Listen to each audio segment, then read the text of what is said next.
Deep, hi, good to have you with us. How have you Hey been? Ashu, I'm fantastic. How are you doing? Doing wonderful, Priyadeep. I hope everybody's been safe around the difficult times that we've been through Yes, absolutely, at home and at absolutely. work. Yes, 100%. Everyone's Awesome, luckily everyone's doing well. Hope at your end as well. all good, Priyadeep. Fantastic. Pradeep, this is an interesting conversation, right? Here you don a hat of literally sort of building and running LearnHat, right? And I'm like I've been particularly excited about anything and everything that has happened in the edutech space, right, in the Right. last 1.5 years, right? Largely because I think COVID, for of course whatever devastation that it had, right? But it's really fast track adoption of technology, right? And I very firmly believe that education for all can essentially be achieved only through a digital distribution model, right? The day we take out the physical element, right, education will be available to all, right? And it becomes very important and relevant that context, right? But before we dive into all of that, really, it'll be lovely for us to know a little more about, or a quick round of introduction will be helpful, right? If Sure. you Yeah, can see yeah. your, a lot of work that you've done, it'll be interesting as a starting point. Cool. So, yeah, in fact, interestingly, I've spent most of my career in education. Right, There was a small detour. So I founded Kiddovators when I was finishing college right, about 11 years back. And I ran that for a little more than 8 years. We used to provide 21st century programs around creativity, critical thinking, problem solving for right, school students, and did fairly well. For a business, we had about 1.4 lakh odd registered students with wow, us, right. 22 states, pretty rapid, growth. But yeah, Mhm. but could not sustain that, and had to shut it down post running it for a little more than 8 years. But had a wonderful run with it for sure. Right, I can't complain about it. And while I was winding it, I thought, let me try and do something else, sure, which is away from education. right, And that's when I landed up at Game through one of its founders, Madan, who right, also was, advisor to me. sure, And that Game was one of the super early members, so got to play a role in building strategy, right, in fundraising. And then eventually, I started Growth Creator, which is a MSME accelerator, right, in Punjab, and with the government of Punjab. And right, we ran, I mean, it's still running. It's running quite well, actually. There's a lot of excitement about it. We started off with Ludhiana, but now it's expanding to other towns and cities in Punjab. And yeah, and I think once that happened, I thought to myself, hey, what can, I wasn't really looking to, go anywhere or do something else. But suddenly this opportunity with Learn had landed up at my door. And I was like, I think, since education is where the heart is, I need to go back and start working on it. So yeah, here I am. Yeah, and about a month into my role at LearnHat. interesting, interesting. And I think I think the world has known you as PD, and I'm going to address you as PD. I think that just Sounds good. makes it so much more easier, right? Yeah. But PD, so I think there's some very strong and a very focused intention that you have at LearnHat, right? Tell us a little more about it. Tell us a little more about the construct, right? What are the key target areas that you're looking at? It's backed by a very large group, right? Which has had a focus in the skill development space, right? So Yeah. tell us a little more about the construct. Tell us a little more about the intentions, right? And tell us a little more about the product play, right? Sure. Which is available right now. Absolutely. So, LearnHat is essentially a live learning platform, and that's the core of it. Today we are working with K-12 students and a segment of adult students with a spoken English course. But what we really want to do is, really, as you said in the beginning, right? EdTech has the sort of capability of taking Right. learning across the country, right? And the thought that sort of entered our minds was, why can't a student sitting in a really small town, let's say a Kalburgi in Karnataka or a Malda in West Bengal, not get access to tutors, like super high quality tutors, anywhere in the country, like could be from a Calcutta or a Bangalore or a Bombay, right? Why do they need to be restricted? Why is it that we can't democratize learning to that scale. And that's where this sort of idea came up, right? That if you can provide high quality tutors who can teach in the vernacular that a student is comfortable in, and can be affordable to them, I mean, it's a win-win for everyone. And that's where LearnHat stands, right? So we want to really open up the live learning avenue for students across what we call Bharat, right? So the small town India, and give them access to high quality tutors across K-12, across the adult learning space, and really ensure that you're not restricted by the geography or the price point that you're comfortable with, right? I mean, the world sort of becomes your oyster. And so the idea is very simple. We be it K-12 tutoring for curricular subjects, be it co-curricular topics, which include things like a sort of Vedic math, or a coding, or learning different languages. We want to facilitate learning for learners in small town India, and that's where the real focus for LearnHat is at. Right. Very interesting. Priyadeep, what's the construct, right? Like I asked, right? There is, there's a very strong parent which is, behind this entire initiative, right? Tell us a little more about that relationship.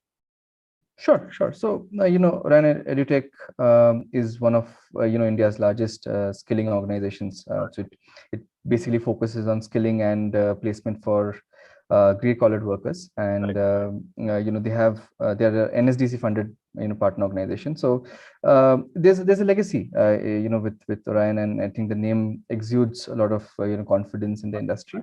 I think with the pandemic, automatically this focusing on digital education became a focus for anybody who's working in the education space, right? And it was pretty similar to this organization as well. Right. LearnHat is essentially a subsidiary of Orion EduTech. Okay. And the way the structure is that the founders have basically given us a free hand on how we want to sort of grow the organization, because they believe and understand that till you give that space and freedom to a budding organization to rise, it becomes difficult. And I think that's how the relationship is.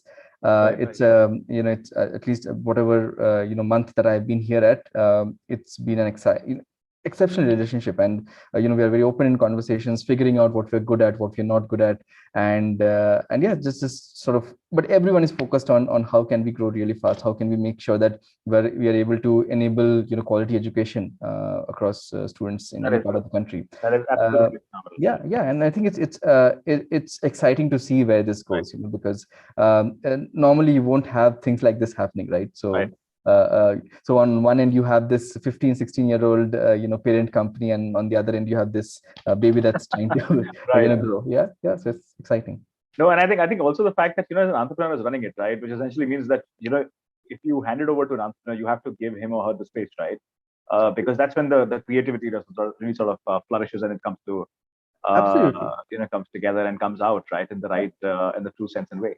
Yeah, because them looking for somebody to run this was in a sense, it was the sort of leading indicator, right, that they do want to ensure that an entrepreneur runs it, and in a entrepreneurial way. So we are pretty much behaving like a startup, and we're sort of moving really fast, hiring quickly, trying to grow as fast as possible, figuring out where the next avenues are. So yeah, it's a very exciting place to be at. Good to be hearing that, PD.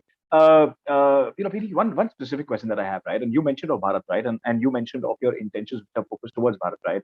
Now, as soon as you start to talk to that, right? I mean, Bharat, in for example, across the reports and theory is very different, right? But when you get down to executing it, it's very, very different. It's an extremely challenging environment to operate it, right? And not just that, it operates at many levels and layers, right? There is an economic divide which is beyond comprehension, right? On one hand, you have people who are fairly well-to-do, and the other hand, you have people on extreme abject poverty, right? Who are struggling for very, very basic elementary needs and requirements, right? And here you are talking about learning and development, which is very, very critical, which is very important, right? How do you operate in an environment like that, right? When you're building something for that part of India, how do you go around doing it, right? Also, there is, like I said, there's the local language complexity, right? How do you go solving that? Absolutely, no, it's really critical, because we are talking about a group of people who have either never interacted with learning Sure. online, and that's something that's completely has been Right. beyond them, or have done it in sort of in sparse ways. And here we are asking them to sort of sort of channel their mainstream learning to Right. online. So I think one of the first key elements that at least we are focused on is building trust, right? Mhm. Because there is no way we are going to get this right without making sure that the learners and the parents and the students in these parts of the country, they trust us, right? Mhm. Which means imparting quality, uh, uh, making sure that we really care for them, right? And that's sort of so that's something that we are building into the culture of the organization, right? I mean, for everyone who's part of this, I mean, we spend so much time trying to educate the customer on how to use the platform, how do you start learning the basics of starting to learn online. So that's step number one, right? I mean, even I think my trust for the first time happened this with Kilovators, because there also we had 72% of our learners from tier 2 Right. and smaller towns. So pretty much it was very similar. So I think when I see the team, and we have our support team is busy, then the entire day they're just sort of troubleshooting and helping Right. people make sure that their experience of learning Right. online is seamless. Then we have tutors who sort of ensure that even if it's you're learning math or a social science or a science or an English, there's the comfort of local languages there. And Right. what we have tried to consistently do is get students tutors from their part of the country, right? Right. So which means that there's that barrier is completely broken, right? They don't Right. have to interact in English if they don't want to, or they can't, or they're uncomfortable with, right? Right. Because if the first step goes wrong, there is no going back. Right. No one who has had a bad experience learning online is going to come Right. back, especially in these parts of the country. So I think Absolutely. that's sort of the predominant first step for us, and we are still at the first step, right? Right. From here, what we really want to do is, we don't want to be a sales organization. We don't want to be pushy and trying to get as much money out I of understand where folks you're as coming from. possible. Yeah. Yeah, Right. we want to be a good product company, right? We want to wow our customers, and then Right. get other customers through them, What a and nurture. yeah, exactly. And they should Right. feel that they're being valued, and they're getting value out of what they Sure. are paying for on the platform. Right. Vidi, I have one question around infrastructure, right? And when COVID happened, and people went online and stuff, right? There was a certain sense of urgency across government organizations, right? And that was largely concerning, students in government schools, right? And people who are basically dependent on public infrastructure, right? From an education standpoint, and that was largely because there was little or no, digital infrastructure or hardware infrastructure, let me put it this way, right? That existed, and that became a huge challenge, right? Because then, there have been reports which have been talking about a massive dropout which has happened, right? And there is this sense of urgency that is kind of seeped in, right, in policymakers. What are your thoughts about it? I mean, when you are going out and kind of say solving Bharat, right, infrastructure becomes a very critical requirement. There are some states which have taken, who've handled the situation like this very proactively, and not just because of COVID. I think even in the past, for example, UP, the last government I was there, they had certain schemes, right, where they distributed hardware. Madhya Pradesh has been on the track, right? So there have been a few states which have been on track in distributing hardware and all that, right? Not necessarily in line with COVID. But what's your thought on that, right? How do you solve for that, or how do you take care of that? Sure. So, Ashu, very honestly, I mean, the entire audience that we're talking about Right, today, luckily and thankfully, because of the mobile boom, because of Geo, sure, could be a variety of reasons, they right, have access to a device, right? And they have access to internet in some form or other, right? So, I think that and sort of that group of people who have this is growing right, pretty rapidly even right, today. But they are all mobile first folks, right, right? Which means that even if you want them to learn online, they don't have access to these laptops and large screens and all of that, right? right, So you have to sort of adapt based on that. You have to ensure that learning can seamlessly happen on a mobile device, could happen at low bandwidth, could happen in like, if you have an app, your app should not be heavy for right, them, for them to sort of download on their right, phones. So I right, think these are such tiny issues if you really think of it. But for the end user, I mean, right, this is a huge thing, right? So for us at LearnHat, all of these parameters are super critical, right? We constantly keep it in our mind, and since again it's our early days, we've right, thought, which online platform works really well for learners, and Zoom and Google Hangouts stood out because of the low bandwidth usage, Right. and we are using that today, right, to Right. facilitate learning. Mhm. And so far it's worked quite well for us. Our app is light, and we're still in the product development phase, this Right. constant improvement.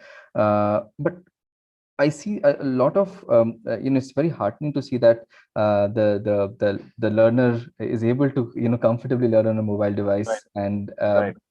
isn't to worry about the screen size or the bandwidth, and so on and so forth. So Right. we're happy to be starting to solve for that. Of course, there's a long way to go, Very. but it's exciting to see that this is also possible. Like 5 years back, if someone was talking to me, I was Absolutely. like, how do Absolutely. you do this? It's Right. impossible, right? Right. Yeah. So I think that's pretty cool to see it happen. Interesting. PD, I have, we've had the opportunity of talking to many founders, right? And we are seeing an emergence of hybrid models of late, right? In education, right? And the larger reason is, and especially people operating in Bharat, right? In those markets, right? One thing which is very clearly visible is that there is a trust deficit, right? Or there could be a sense of inhibition, right? It's largely because that is not been a region which has been very actively engaging, right? Of course, there is content applications which have come in and which have made it easy for them. Possibly those inhibitions are going, right? But many players within the edtech space are now considering and looking at and working towards creating hybrid models, right? Where they are either partnering with local centers, they are empowering them, and so on and so forth, right? Uh, is that also your thought process? Is that part of how you are planning your, I mean, is that part of your strategy? Absolutely. And when you are operating on the ground? Absolutely. So, very early on, we realized that, a digital first B2C play just alone is not going to cut it for us. Sure. We need that presence on ground. Right. And we've started building a network of partners, and who are situated in different parts of today in Okay. East India. And, Right. and what these partners are doing is they are building two things for us. One is the trust component, right? Because they are present locally, Mhm. the customer can actually talk to someone physically, and Right. understand things, and how the Right. platform works. If there's any challenges, if there needs to be troubleshooting, you can always go to them. Second is, from a point of view of, thinking that if somebody I know sells me something, I sort of believe more in that, right? And for us, I mean, it sort of reduces our customer acquisition cost considerably over time. It helps us build that network of sort of local entrepreneurs who can take our platform to their parts of the country. So we've begun that experiment. We have about 26, 27 odd partners who are situated in different pockets of East Right. India, and our focus is now to sort of expand that across the country. And so but we're not doing this alone. As you say, it's a hybrid models, which means that we are, while we are going bottom up and ground up with our sort of network of partners, we're also sort of focusing on B2C, because again, the number of people who are present on digital channels today, even in small town, is exploding pretty rapidly. Right. We're also looking at using some of the more alternate and newer platforms that existed in the country, right? So we're absolutely going hybrid, and the idea is that we need to do both. I mean, we need to build our that sort of trust with our customers and potential customers, and we also need to build the brand, and doing B2C digital first, and going through our partner network at the same time is extremely critical for us. Very interesting. PD, one question is around the possibility of that market to pay, right, or affordability, right? Let me put it this way, right, which is a more more frequently used word, right? And so one thing which is happening is that when you're looking at these markets, right, while there's aspiration, what has also happened is that this is a segment which has largely been running off savings, right? So if you look at the recent numbers that have come out, these numbers very clearly point towards the reducing savings within households, right, and not just in urban areas but also rural areas, right? And of course, we've had certain events in the past as well, which have which dried up the cash within the economy, the parallel ecosystem, right? While it's been very good, COVID has become a massive challenge, right? And these are families, or these are stakeholders who do not necessarily have a lot of a very large appetite or ability to go out and purchase, right? I mean that the priorities are very different at this point of time, right? How do you solve for that? And how do you in a market like that, in an environment like that, right? While the intention is right, it just is very very difficult to go out and price it in a certain sense and way, right? And of course, when you want to deliver quality, because quality comes with a certain price, right? How do you prioritize for that, right? Or is this you kind of taken it in your stride, saying that this is an abnormal situation, will possibly have a better pricing strategy or certain things at a later point. Right now, it's about building penetration. It's about prioritizing penetration over uh, you know uh, getting the pricing right. So, I think, to be honest, Ashu, this is like, everyone in business tells us that, price cannot be a USP ever, right? And for us, it's not a USP, right? But what we realized is that if we keep some of the foundational principles right, we can offer learning at a much reduced cost and without sort of, deterring quality, right? So, few things that we did is, initially the platform started 1:1, but we said, hey, 1:1 is very very difficult to sort of because the price point will always keep going off. So we said, what is the maximum number of students we can have in a class without distorting the sort of experience for the students, right?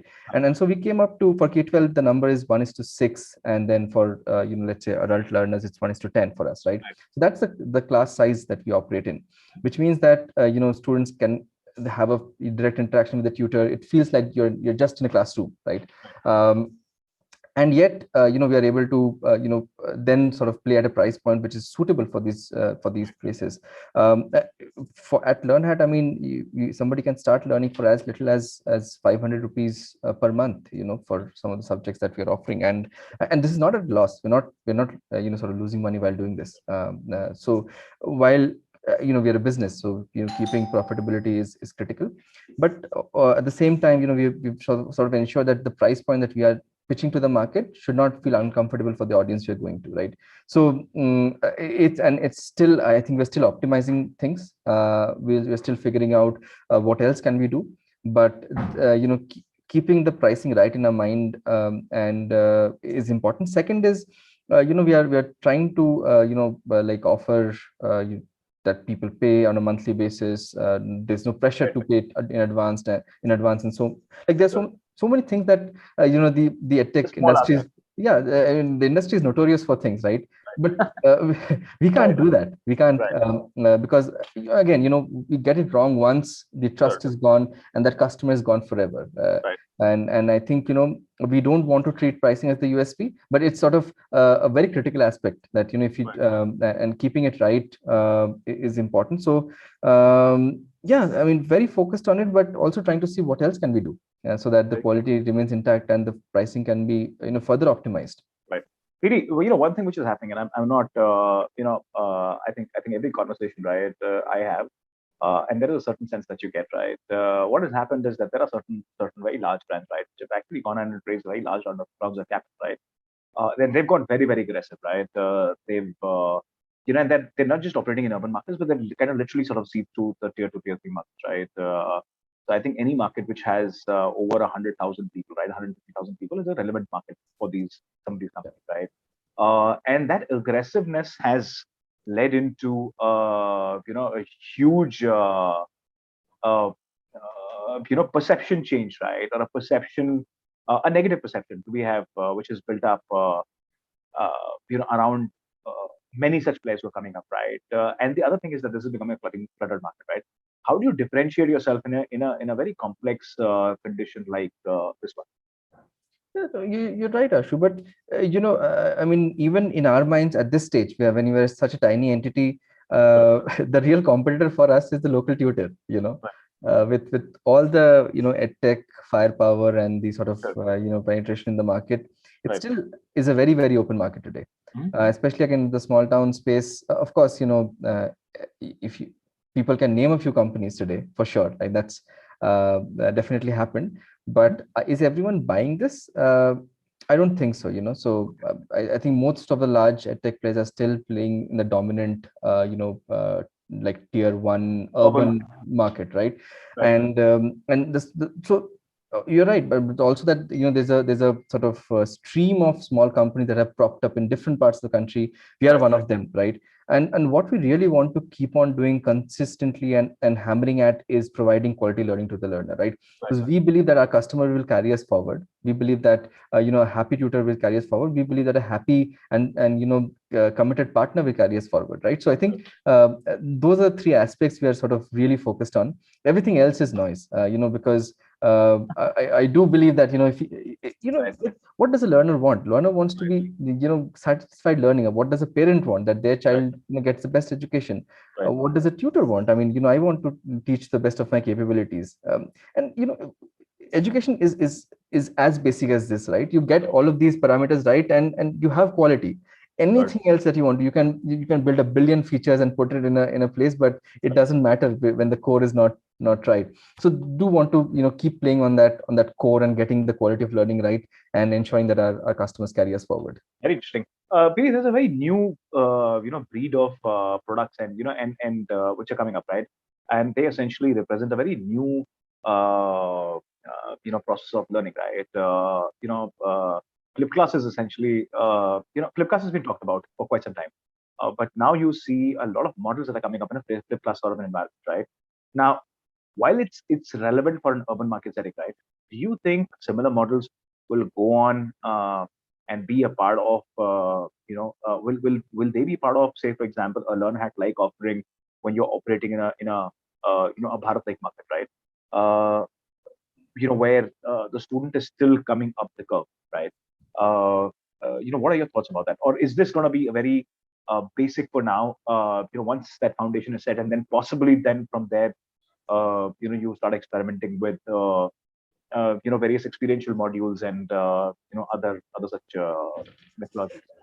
So, Ashu, my sort of I remember since 2014-15, we Right, sold programs in creativity and critical thinking right, to towns like to students in towns like a Junagadh or a Jamnagar, Rajkot, Ambala, Karnal, I don't know, Mandi Gobindgarh. I mean, these are places people haven't even heard of, right? And we were selling those programs at that point of time. right, I think the irrespective of where the learner is, there is that basic awareness has crept in, right? And right, thanks to internet, thanks to the deep penetration of mobile phones and internet, that basic awareness is all there. Of right, course, you ask them to distinguish between one education company to another, they may not be right able to do so, and there are those challenges. But I sort of deeply believe that the small town learner is ready for. They have the appetite for everything, right? They don't want to be left behind somebody who's in an urban setting, right? And I think that kind of drive and motivation and is hunger, exceptional. Yeah, because that's what we are going to feed on. That's what we want to supply to, right? And so I think they're ready for any kind of learning, and it's just about, can we sort of deliver what they're expecting? Can we deliver it in a way that they're expecting? Can we deliver it in the at the price point that they're expecting, right? right, And once all of that happens, I think we have nailed it. And again, this cannot be done by one or two or five edtech players, right? I think if you look at the scale at which the government operates when it talks about education, right, right? I think we have such a long way to go, right, and it's going to need hundreds of education companies to really get to a stage where we are able to provide the kind of learning that all the learners in these towns are looking for. right. Very interesting. Pradeep, I particularly wanted to pick up on your on the cost of acquisition, right? In an environment like this, right? How is that playing out for you? Is this equal to that of the industry standard, or are you managing yourselves better than that, right? I mean, how you position yourself, right? How you're differentiating yourself vis-a-vis competition? I mean, this is something that we've talked about, right? In possibly two questions earlier on, but I want to specifically address this, right? Because that creating that impression is very important. And I think once you kind of and my sense is, with what's happening with a couple of other companies, right, and the kind of dent that they've created, right, in terms of output, that is possibly and very significantly dissuaded a lot of people to go out and consume online, right? So how has that shaped up for you? I mean, how are you optimizing your engagement and your CAC in these markets? Yeah, to be honest, at I think as a company today, as a tiny startup, we can't afford that incredibly high CAC that is the industry standard today, Right. and if we, because again at the price point that we are offering at, it even becomes more difficult, right? So we're relying on our existing customers. We've built a small base, we're sort of, and we're asking them, hey, can you recommend us to other folks, right? Right. And so on and so forth, because we're using our sort of partner network, right? Because Right. they are present on the ground, they know the reality in the town that they are in. Right. Right. And through all of these channels, so far, with God's grace, I mean, the CAC is lower than what the typical market standards are, but Mhm. it can be far better from where we are today. Right. I think, to be very honest, a CAC of anywhere between 1,500 to 2,000 rupees in our kind of industry, I think that's the gold standard to go after. But yeah, I don't see anyone sort of really reaching there. Instead of going down, just keeps sort of soaring higher up, right? I think when you say of that numbers, it's a I think you're really talking about rock bottom numbers. I think numbers are very very distinct, very high. So anything like a 10,000, 15,000 is like pretty much the go-to number these days, in the industry. Right. So yeah, but we are not, with God's grace, we are not there. We are at a lower CAC number. Right. But we're not at the optimized number, which I said. If you can sort of clear that 2,000 rupee threshold, you figured it right. Does that So does that does that work as a constraint, right? Does that work as a constraint? I mean, you're essentially you're the CEO of the company, right?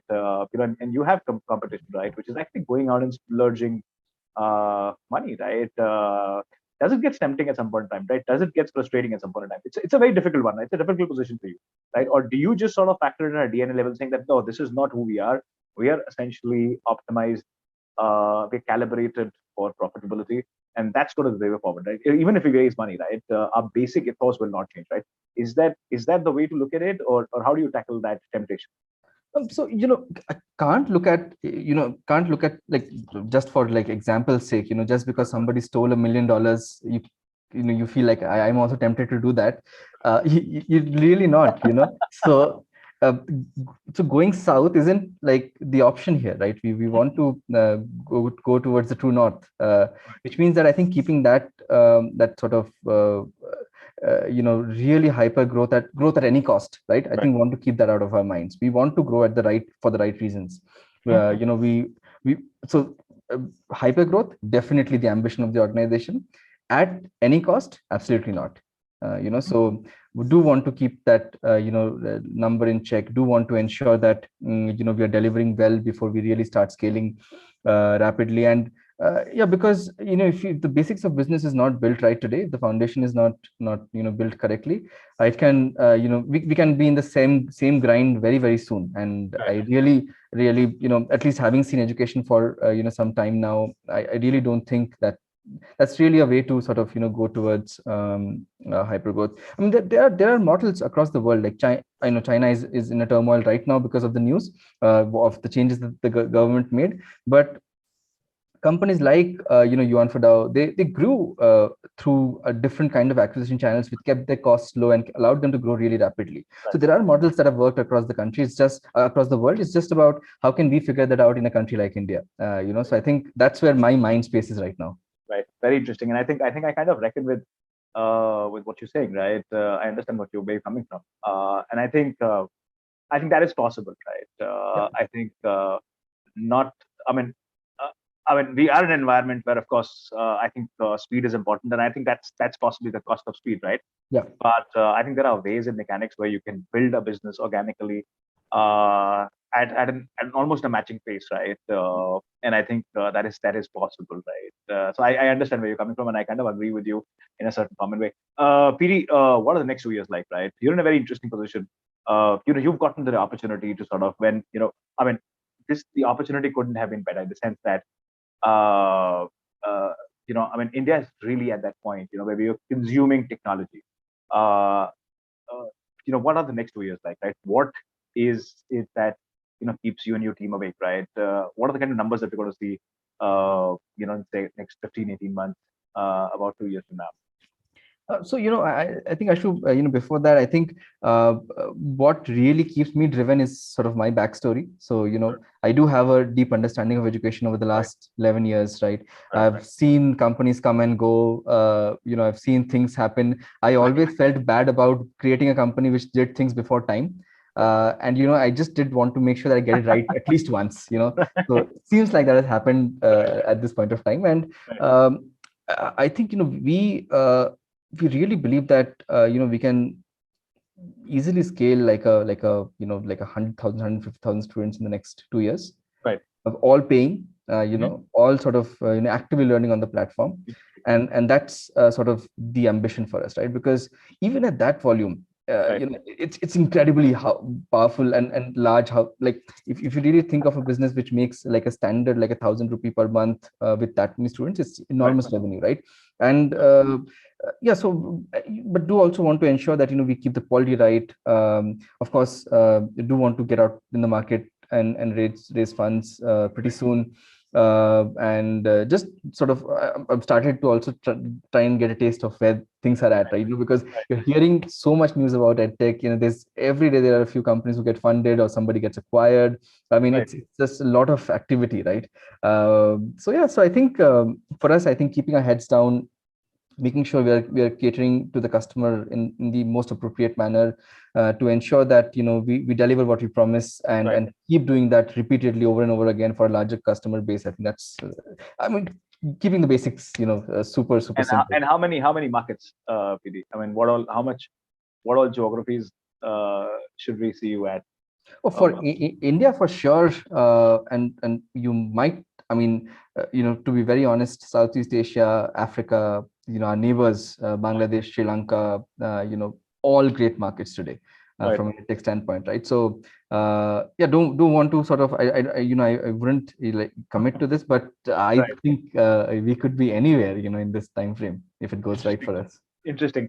PD, it was a pleasure to have you with us. Thank you so much, right, for an honest, candid conversation, right?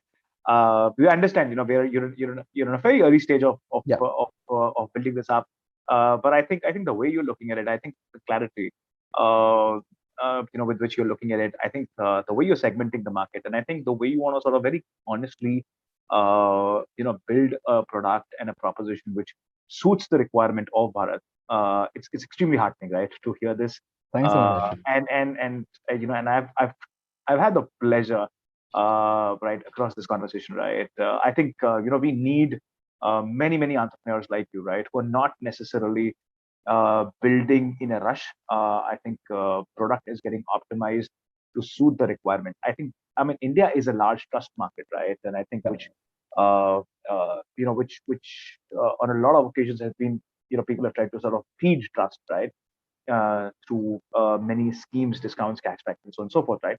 But that not is necessarily, we trace back very quickly, we readjust very quickly, right? So this is not something which will, keep the market in its sense in ways, right? We are, built and cut in a certain way, right? And that makes it unique.